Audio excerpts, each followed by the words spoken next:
Hello beautiful people, my name is Vendi, and as you may have guessed by the title of this video, it's gonna be a bit of a messy one, so please just hang in there with me. So I guess before I get started, because messes and I really don't get along, I'm just gonna read you off my list of things that I have planned for this video so that you know what to expect. So in here you will find a wrap-up of what I read in the month of November, assorted channel cleanup things, and third, if all goes well, I'm gonna take you to a warehouse sale and we're gonna do a little bit of a book haul. But to start everything off, I just want to say hello and welcome to my new subscribers. There have been a lot of you flowing in all at once, and it's a little overwhelming, but I'm so grateful that you guys have decided to join me on this booktubing journey, and I hope you'll stick around and that you like what you see. All right, that's part one. Part two, I was gonna do a video this past Writer Wednesday, about how to write on a busy schedule, and I realized that one, posting that video would be super hypocritical because I am struggling to do so, and two, all of the reasons kind of come down to one thing, and that one thing is you need to make time for your writing. And clearly, considering school, work, etc., I struggle with making time both physically and then emotionally to write, and that very much upsets me because, as you know, that's what I love to do. Now, since finals season is coming up, the way that I've decided that I'm gonna make time for writing in my life is by simply prioritizing it. What I'm gonna do is I'm gonna take this first week of December and I'm going to front load all of my school assignments that have deadlines and that aren't the literal finals themselves, and just put all of my energies into that. So I'm going to be a little bit absent from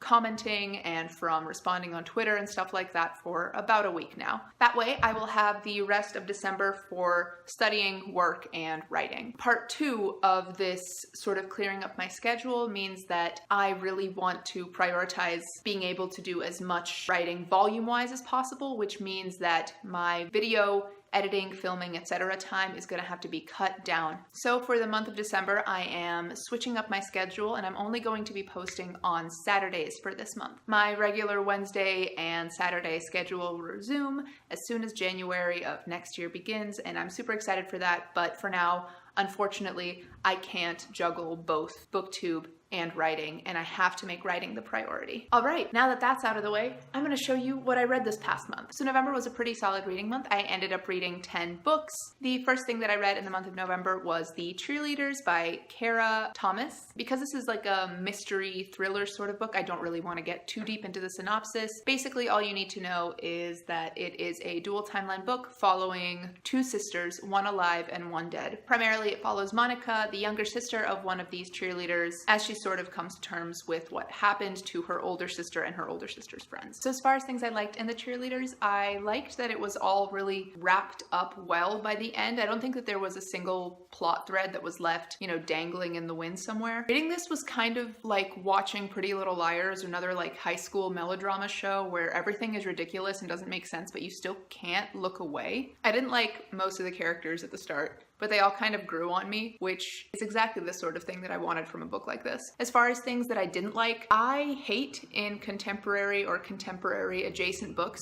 when the protagonist's problems can all be solved by having a friggin' conversation, and that was Monica's entire life. Also, and this might be spoilery, I guess trigger warning for like pedophilia. There's a character that is an adult man and he creeps on young girls, which wasn't addressed, and I feel like if you're going to include that as a plot point, you need to address it, so didn't like that. Overall, I gave the Cheerleaders like a 3.5-ish out of 5 stars. It was a solid way to begin the month. After that, I read Paul Auster's City of Glass. This book follows a writer turned sort of detective, Daniel Quinn, who gets a strange phone call that prompts him to take on the persona of Paul Auster, who in the confines of this novel is a detective. And using this persona, he is hired to keep a man who was driven to lunacy by his father safe from his father when his father is released from the facility where he had been kept up until that time. As the story goes on, things get crazier, and I'm really not sure how to describe it from there. City of Glass is a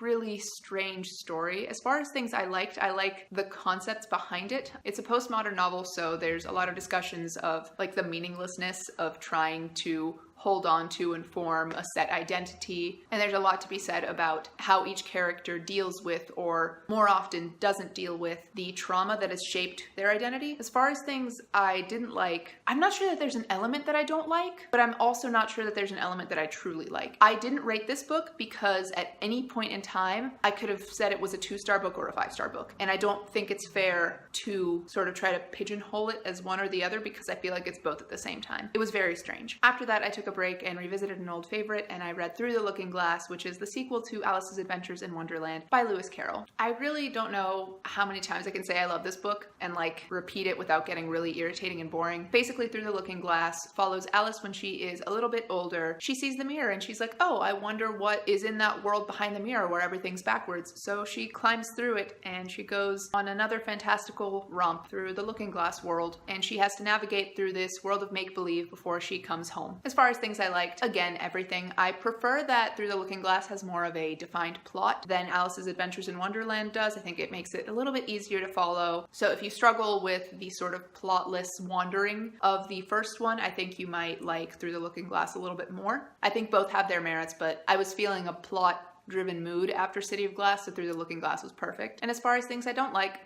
goose egg.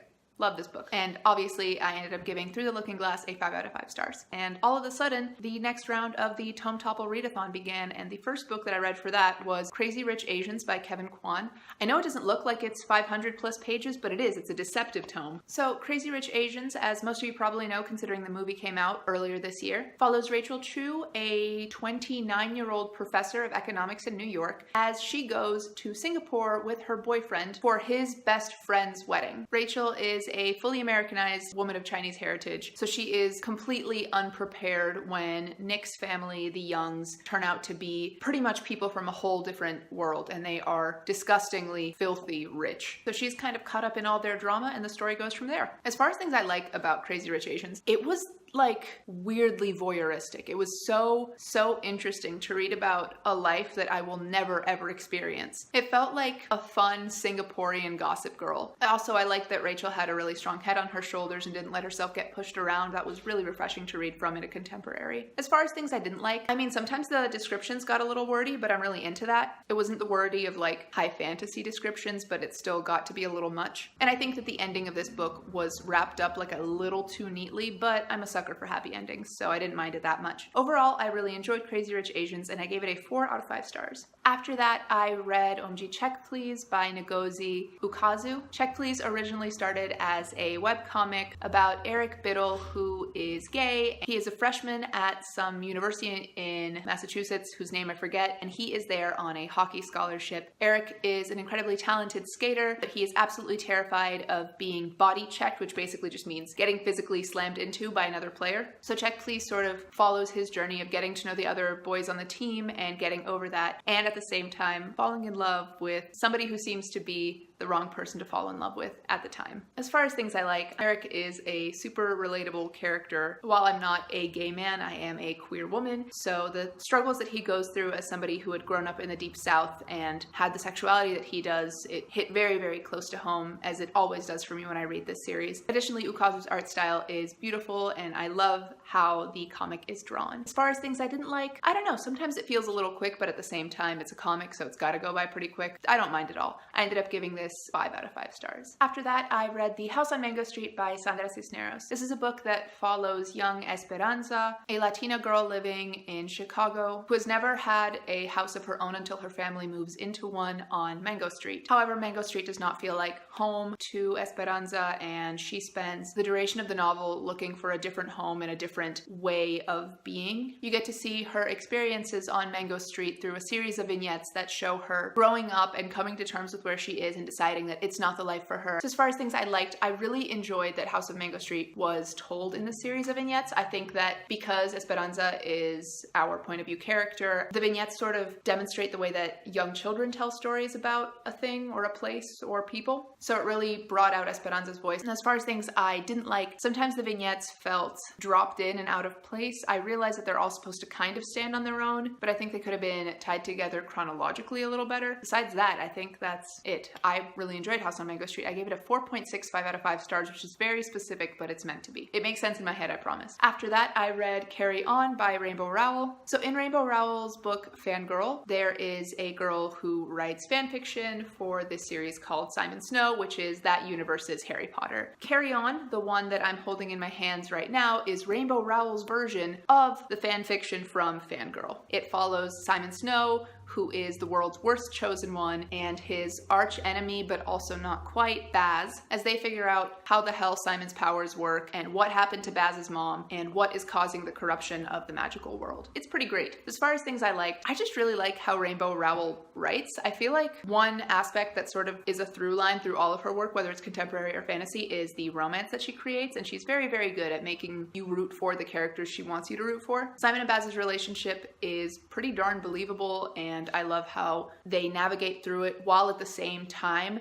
not making the plot of the fantasy novel that it is take a back seat to it. As far as things I didn't like, I do feel like the moment that Simon and Baz finally got together was very, very quick, like fan fiction levels of quick, like pages and pages and pages of slow burn, and then all of a sudden they're like in. And I'm not sure how much I believe that, but I didn't enjoy it. And also the twist at the end was like, I saw it coming within the first 50 pages. It's very, very evident who is going to end up being the baddie and what's going to happen. Nevertheless, I really enjoyed Carry On, and I gave it a 4 out of 5 stars. After that, I read an old favorite for the One Readathon to Rule Them All Readathon, which is an all fantasy readathon hosted by my dear friend Ashley, and I'll have her channel linked below. And for that readathon, I read my oldie but a goodie Peter Pan by J.M. Barrie. You guys know this story. Everyone and their mother knows this story. Peter Pan follows the 3 darling children, Wendy, John, and Michael, primarily Wendy, as they are swept into Neverland by the boy who never grows up, Peter Pan, and it follows their adventures in Neverland and eventually their desire to go home and grow up. You guys know I love everything about this book. I love the character interplays, I love the plot, I love the world. I recognize the problematic elements and I love it for what it is despite them because of when it was written. I love this book. There's nothing I don't like about it. I gave it a 5 out of 5 stars this read around as well. After that, I buddy read a book with my friends Hannah from the channel Being the Bookologist and Averie from the channel Averie Loves Books, and I'll have them linked in the description box below. And that book was a sequel to a book that we'd all previously read. It is Now I Rise by Kirsten White. This is the second book in what I believe is called the Conqueror's Saga. Basically, it's a sequel to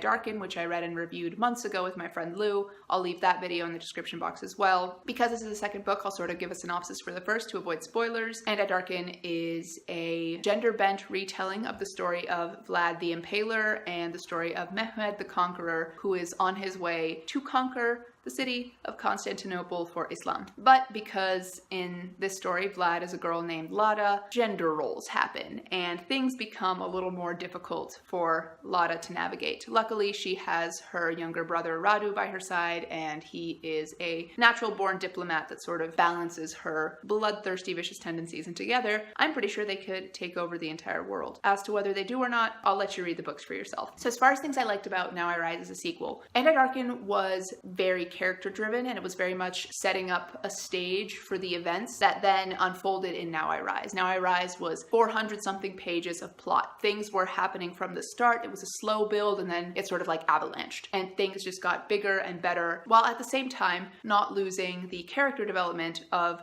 Lada, Radu, and Mehmet. I understood why everything happened, and I'm so excited to see how they're gonna break my heart in book 3. As far as things I didn't like, one of my favorite things from Darken was the interactions between the 3 main characters, but most specifically the brother and sister pair, Lada and Radu. In Now I Rise, the 2 of them are not physically together, so you don't really get to see them interact, and I was really missing those sibling dynamics and the very complicated and strained relationship that the 2 of them have, and it's really the only thing that I felt was missing from this sequel. I really enjoyed Now I Rise overall though, and I gave it a 4 out of 5 stars. And then the unthinkable happened. I reached for a contemporary, despite being in the middle of an all-fantasy readathon, because of course my brain works that way. And I ended up rereading How to Make a Wish by Ashley Herring Blake, which is one of my favorite contemporaries of all time. How to Make a Wish follows 2 girls, Grace and Ava, as they fall in love. But behind all of that, both Grace and Ava are coming to terms with the fact that they don't have real moms. Ava's mom, before the start of the story, has passed away, and she's dealing with her grief regarding that. And Grace's mom, well, I feel like I can't really talk talk about her without spoilers, so I'm not going to. As far as things I liked, I just loved all the relationships between the various women in this story. I think that Grace and Ava's relationship was beautifully portrayed and very, very accurate to how it is when you are a girl who likes girls. Also, the dynamics of each of their girls and their sort of absent mothers broke my heart in the best possible way and just kept me turning pages even though I knew how the story ended. And as far as things I didn't like, Jay, who is Grace's ex-boyfriend, he does a sexually harassing thing right before the start of this novel, and Grace is sort of coming to terms with it and how she's viewed amongst her peers. And then it's just not addressed by the end of the book, and he sort of gets a redemption arc, and that makes me feel kind of icky. But I still liked How to Make a Wish almost as much as I did the first time I read it, and I gave it a 4.75 this read around. And that is it for my wrap up. Now I'm going to get on some school stuff that I need to do so that I can reward myself by going book shopping today, and I will see you later.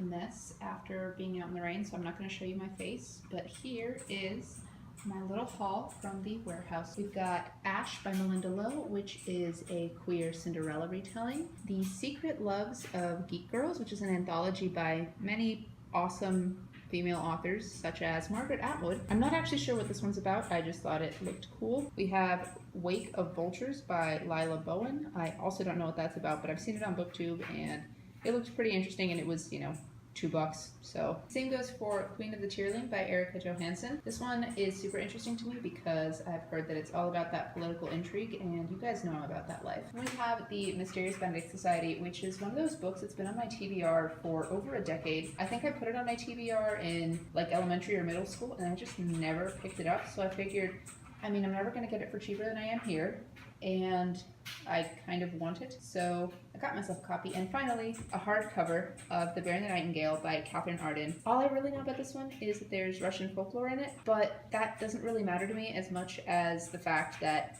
it's highly recommended to me by my friend Hannah from the channel Hannah Books and Other Things, so I'm super excited to dive into this one because of that. I lied. I am coming back just to show you that a thing came, so that should be part of the haul too, right? And it is a paperback box set of the Shades of Magic series by Victoria Schwab with, what's that? A Darker Shade of Magic, A Gathering of Shadows, and A Conjuring of Light. And what is this? So apparently it comes with this gorgeous map. I'm thinking that that's gonna be added to the giveaway prize. Yeah, if you win, get hyped. This thing is gorgeous. Alrighty pals, that is it for my little mini haul from the warehouse sale today. At this point, you guys know the drill. If you like this video, please leave it a thumbs up. If you like me, consider subscribing to this channel. I really gotta go do school things, but thank you so much for watching, and I'll see you with my next video very, very soon. Goodbye.